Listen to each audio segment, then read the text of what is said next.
Welcome to Kenton's videos. Enjoy the video. You start by cutting power at the breaker. This protects you from shock and prevents shorts.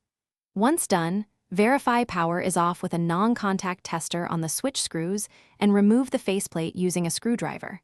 Make sure to photograph or label each wire location before loosening screws so you can reattach correctly.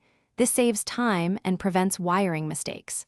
While the switch is exposed, inspect wires for fraying and note if the switch is a single pole or three-way type.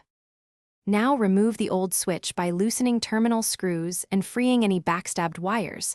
Pull gently to avoid nicking insulation. You must identify the line, hot, and load wires. The hot often ties to a black bundle, while the load goes to the fixture.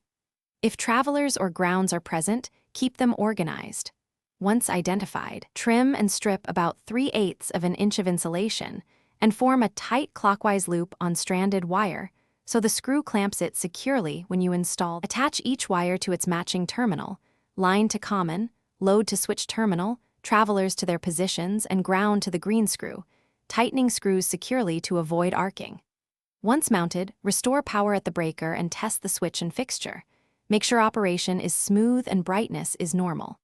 If it fails, turn power off and recheck connections, confirm your non-contact tester readings, verify the breaker feeding the circuit, and inspect for loose neutrals or tripped GFCI devices. These are common hidden causes. Thanks for watching. Consider subscribing if we helped you.